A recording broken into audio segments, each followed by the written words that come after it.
Commonwealth games 2022 में भारतीय team का जलवा बरकरार है। छठवें दिन जीते 5 मेडल और अब तक भारतीय खिलाड़ियों ने 18 मेडल अपने नाम किए। जुडो में दुलका मान की चांदी। मान ने 78 किलोग्राम वेट कैटेगरी में भारत को सिल्वर मेडल दिलाया। स्क्वैश में सौरभ घोषाल ने इंग्लैंड के जेम्स को हराकर ब्रॉन्ज पर कर दिया कब्जा। सौरभ ने कॉमनवेल्थ गेम्स में भारत के लिए पहला पदक जीता। भारतीय वेटलिफ्टर गुरदीप सिंह ने 109 किलोग्राम वेट कैटेगरी में जीता ब्रॉन्ज। स्नैच राउंड में 3 प्रयासों में 167 किलोग्राम वजन उठाया। वेटलिफ्टिंग में लवप्रीत सिंह ने किया कमाल, 109 किलोग्राम कैटेगरी में जीता ब्रॉन्ज।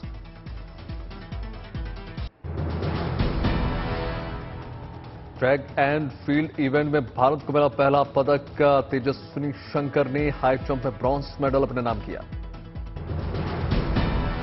भारतीय महिला क्रिकेट टीम ने बारबाडोस 100 रन से हरा दिया। भारतीय महिला टीम ने सेमीफाइनल्स में जगह बनाई। बॉक्सर निखित जरीन ने भारत के लिए एक और मेडल पक्का कर लिया। 50 किलोग्राम वेट कैटेगरी में सेमीफाइनल्स में अपनी जगह बनाई है। निखित ने वेल्स की हेलन को हरा दिया। कॉमनवेल्थ गेम्स में भारतीय बॉक्सर नीतू सेमीफाइनल्स में पहुंच चुकी हैं, पक्का हुआ मेडल। कॉमनवेल्थ गेम्स में भारतीय महिला हॉकी टीम ने कनाडा को 3-2 से हरा दिया, सेमीफाइनल्स में पहुंची। ईडी के एक्शन से बौखला गई कांग्रेस। दिल्ली दफ्तर के बाहर जमा हुए कांग्रेस नेता केंद्र पर लगाया तानाशाही का आरोप। ईडी के एक्शन पर कांग्रेस की प्रेस कॉन्फ्रेंस। मनु सिंघवी और जयराम रमेश ने केंद्र सरकार और प्रधानमंत्री नरेंद्र मोदी पर बोला हमला। ये बिल्कुल साफ है कि प्रधानमंत्री भय की राजनीति, प्रतिशोध की राजनीति, धमकी की राजनीति में विश्वास रखते हैं। कांग्रेस ने लगाया संगीन आरोप, कहा महंगाई बेरोजगारी की बात ना हो इसलिए की जा रही है हमारी घेराबंदी।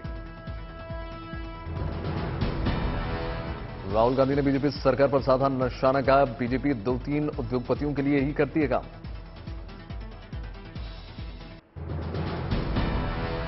बीजेपी ने कांग्रेस के आरोपों को किया सिरे से खारिज, कहा ईडी और किसी भी एजेंसियों के काम में सरकार नहीं देती दखल।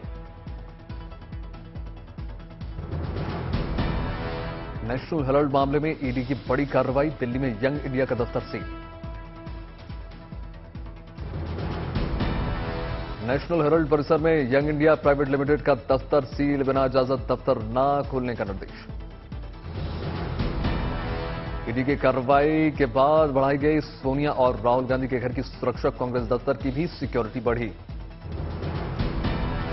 कांग्रेस नेता राहुल गांधी कर्नाटक दौरा। बीच में उन्होंने छोड़ा दिल्ली लौटे राहुल, 2 दिन के कर्नाटक दौरे पर थे।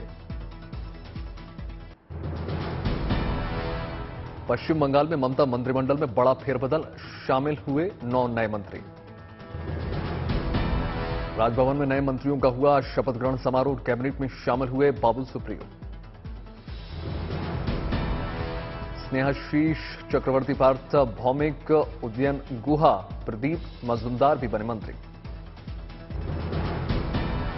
स्वतंत्र प्रभार के साथ बिप्लब रॉय चौधरी और वीरबाहा हासदा को मंत्रिमंडल में जगह। मंत्री बनने के बाद बाबुल सुप्रियो का बीजेपी पर निशाना, कहा पिछले 8 सालों में केंद्र में बंगाल से नहीं बनाया किसी को कैबिनेट मंत्री। पीएमएलए कोर्ट से पार्थ चटर्जी और अर्पिता मुखर्जी को झटका, दोनों की कस्टडी 5 अगस्त तक बढ़ी। 23 जुलाई को हुई थी दोनों की गिरफ्तारी। 10 दिन की हिरासत के बाद पीएमएलए कोर्ट में हुई पेशी। बंगाल टीचर घोटाले में ईडी का एक्शन, कई जगह छापेमारी। शांति निकेतन में पार्थ अर्पिता की ज्वाइंट प्रॉपर्टी पर ईडी का छापा, फार्म हाउस में जांच। अब तक अर्पिता की 18 संपत्तियां खंगाली जा चुकी हैं। कड़ियों को जोड़ने में लगी हुई है एजेंसी। बीरभूम स्थित अर्पिता के घर पर छापेमारी, ईडी का एक्शन लगातार जारी। झारखंड में अवैध खनन मामले में ईडी ने तेज कर दी जांच। मुख्यमंत्री हेमंत सोरेन की प्रेस सलाहकार से पूछताछ। आज सुबह 11 बजे से शुरू होगी संसद की कार्यवाही। विपक्ष करेगा सरकार को गिराने की कोशिश। संसद में उठ सकता है यंग इंडिया का दफ्तर सील करने का मुद्दा। राज्यसभा में मल्लिकार्जुन खड़गे ने कहा, ईडी सीबीआई का बेजा इस्तेमाल कर रही है सरकार।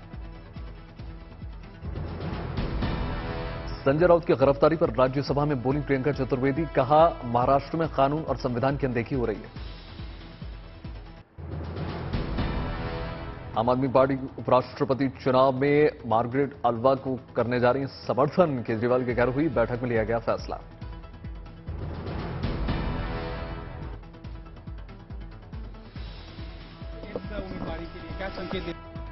एक मत से तय किया है कि हम लोग उपराष्ट्रपति के चुनाव में श्रीमती मार्गरेट अल्वा जी का समर्थन करेंगे। फ्री बातों पर बोले दिल्ली के मुख्यमंत्री अरविंद केजरीवाल, चुनाव से पहले घोषणाओं पर रोक क्यों? घोषणाओं से कैसे आएगा आर्थिक संकट? केजरीवाल का बीजेपी पर निशाना, का जनता को मुफ्त सुविधाएं देने से नहीं, दोस्तों को लाखों करोड़ रुपए फ्री फायदा देने से आएगा आर्थिक संकट। केजरीवाल ने केंद्र सरकार के इरादों पर उठाए सवाल, बोले क्या बच्चों को फ्री में अच्छी शिक्षा का हक नहीं है? क्या हर भारतीय का फ्री इलाज नहीं होना चाहिए? हरियाणा विधानसभा स्पीकर ने कुलदीप बिश्नोई का इस्तीफा मंजूर कर लिया। आदमपुर से कांग्रेस के थे विधायक। इस्तीफा सौंपने के बाद कुलदीप बिश्नोई ने की प्रधानमंत्री नरेंद्र मोदी की तारीफ, कहा कार्यकर्ताओं की जन भावनाओं को देखते हुए बीजेपी में शामिल। उत्तर प्रदेश के संभल से समाजवादी पार्टी के सांसद बर का बयान, देशभक्ति दिखाने के लिए हर घर में तिरंगा लगाना जरूरी नहीं। मथुरा में हाथों में तिरंगा लेकर आंगनवाड़ी कार्यकर्ताओं ने निकाली जन जागरूकता रैली। बिहार में भी हर घर तिरंगा अभियान को लेकर गजब का उत्साह, डाकघरों में हो रही है तिरंगे की बिक्री। महाराष्ट्र मामले में आज सुबह 10:30 बजे होगी सुप्रीम कोर्ट में सुनवाई। सुप्रीम कोर्ट में 5 याचिकाओं में हो रही है सुनवाई। बुधवार को उद्धव ठाकरे की तरफ से कपिल सिब्बल ने पेश की थी दलील, कहा बागी विधायक पार्टी पर दावा नहीं कर सकते, 1/3 सदस्य अभी भी पार्टी में हैं। सिब्बल ने कोर्ट में कहा शिंदे गुट को नई पार्टी बनानी होगी या फिर किसी दूसरे दल में शामिल होना होगा। शिंदे गुट के वकील हरीश साल्वे ने कहा किसी विधायक ने नहीं छोड़ी पार्टी, इस केस में दल बदल कानून लागू नहीं होता। साल्वे ने कहा कि पार्टी से अलग होने पर दल बदल कानून लगता है। पार्टी के कई विधायक नेतृत्व में बदलाव चाहते हैं। तेलंगाना के बेडचल में 50 बेड वाले हेल्थ सेंटर का शिलान्यास, स्वास्थ्य मंत्री टी हरीश राव हुए समारोह में शामिल।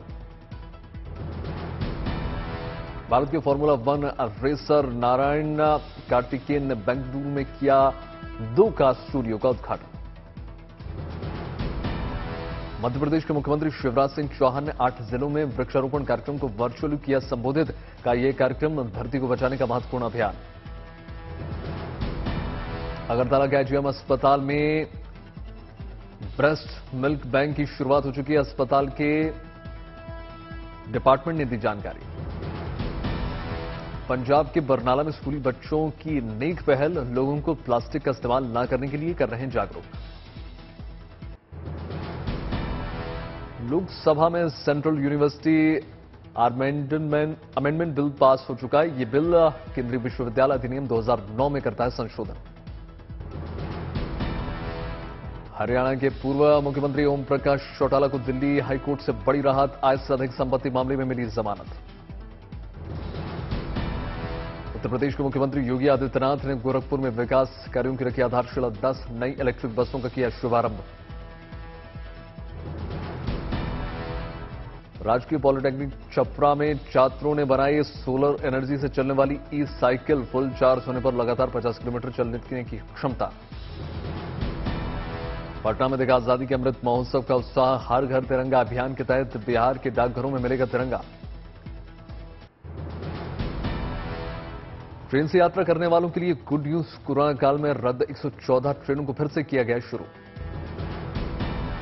5 करोड़ गन्ना किसानों के लिए सरकार की तरफ से आई बड़ी गुड न्यूज, किसानों की आय बढ़ाने के लिए सरकार ने बढ़ाई गन्ने की एफआरपी। नंबर प्लेट से होगी अब हरियाणा के सरकारी वाहनों की पहचान। सरकारी वाहनों को दिए जाएंगे केवल जी सीरीज के नंबर। इलाहाबाद विश्वविद्यालय में पढ़ाया जाएगा ज्योतिष और कर्मकांड। छात्रों ने किया इस फैसले का स्वागत। अलीगढ़ मुस्लिम विश्वविद्यालय में अब सनातन धर्म की कराई जाएगी पढ़ाई। सिखाई जाएगी सभी मजहबों की बारीकियां। समाजवादी पार्टी के मुखिया अखिलेश यादव ने अपना दल के राष्ट्रीय अध्यक्ष कृष्णा पटेल से की मुलाकात। आगामी लोकसभा चुनाव से लेकर चर्चा। उत्तर प्रदेश के मुख्यमंत्री योगी आदित्यनाथ ने गोरखपुर में रोजगार मेले का किया शुभारंभ। कहा पिछले 5 सालों में राज्य में 5 लाख युवाओं को मिली है सरकारी नौकरी। प्रधानमंत्री जी के मार्गदर्शन में, उनके नेतृत्व में विगत 5 वर्ष के अंदर हम लोगों ने राज्य के अंदर 5 लाख नौजवानों को सरकारी नौकरी दी। मुख्यमंत्री योगी आदित्यनाथ ने गोरखपुर में अधिकारियों और जनप्रतिनिधियों के साथ की समीक्षा बैठक। कई अहम मुद्दों पर हुई चर्चा। उत्तराखंड के मुख्यमंत्री पुष्कर सिंह धामी की अध्यक्षता में राज्य स्तरीय उद्योग मित्र समिति की हुई है बैठक। धामी ने कहा उद्योगों में कर रहे हैं कुछ नए संशोधन। कांग्रेस नेता राहुल गांधी ने चित्रदुर्ग में श्री मुरुगा मठ के संत शिवमूर्ति से की मुलाकात। कहा यहां होना मेरे लिए सम्मान की बात। नैनीताल के कोटाबाग में भारी बारिश के चलते 1 दर्जन से अधिक गांवों में टूटा संपर्क। ग्रामीण श्रमदान कर सड़क को खोलने का कर रहे हैं प्रयास। कानपुर में भारी बारिश के चलते जल जमाव हो चुका है। नाले में उफान से लोगों को करना पड़ रहा भारी दिक्कतों का सामना। वाराणसी के नमो घाट पर घूमने वालों को सैलानियों को अब करनी होगी जेब ढीली। स्मार्ट सिटी की ओर से लागू किया गया 10 रुपए टिकट। ताजमहल, कुतुब मीनार समेत देश के सभी संरक्षित स्मारकों में 5 से 15 अगस्त तक फ्री एंट्री। आजादी के अमृत महोत्सव पर देशवासियों को तोहफा। हर घर तिरंगा अभियान में डाक विभाग निभा रहा है अहम भूमिका। तिरंगा खरीदने के लिए डाकघर में उमड़ रही है भारी भीड़।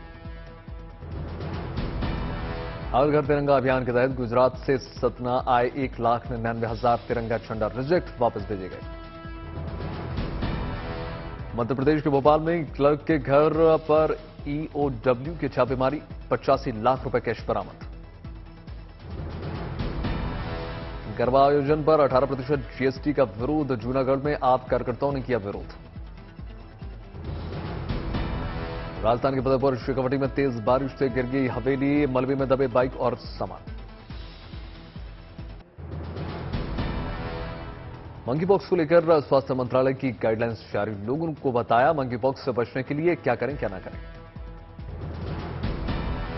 लक्षण दिखने पर सार्वजनिक कार्यक्रमों या बैठक में नहीं जाने की सलाह दी गई। संक्रमितों को आइसोलेशन में रहने के लिए कहा गया है। संक्रमित के आसपास होने पर मास्क और ग्लव्स पहनना जरूरी। थोड़े थोड़े समय पर साबुन या सैनिटाइजर का इस्तेमाल। दिल्ली में मंकी पॉक्स का चौथा केस। अब तक 31 साल की नाइजीरियाई महिला निकली पॉजिटिव। उत्तराखंड के सभी जिलों के सीएमओ को मंकी पॉक्स के मामलों को गंभीरता से लेने के आदेश जारी कर दिए गए हैं। आइसोलेशन और इलाज पर जोर। यूपीआई के जरिए होने वाला लेन देन जुलाई में रिकॉर्ड 6 अरब को पार पहुंच गया। वैल्यू के हिसाब से कुल 10.63 लाख करोड़ रुपए के यूपीआई लेन देन हुए। बैंकों ने पिछले 5 सालों में 10 लाख करोड़ रुपए के कर्ज को राइट ऑफ किया। वित्त राज्य मंत्री भागवत किशन कराड़ ने राज्यसभा में एक सवाल के दौरान जानकारी दी। जुलाई में 20 महीनों में पहली बार लुढ़का भारत का निर्यात एक्सपोर्ट घटने और आयात में इजाफा होने से व्यापार घाटा बढ़कर 31 अरब डॉलर के रिकॉर्ड स्तर पर।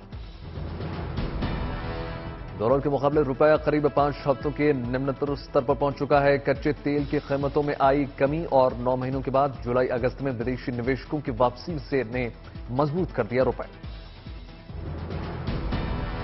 आरबीआई की पॉलिसी मीटिंग में हो सकता है बड़ा फेरबदल। रेपो रेट में 25 से 35 बेसिस पॉइंट्स का हो सकता है इजाफा।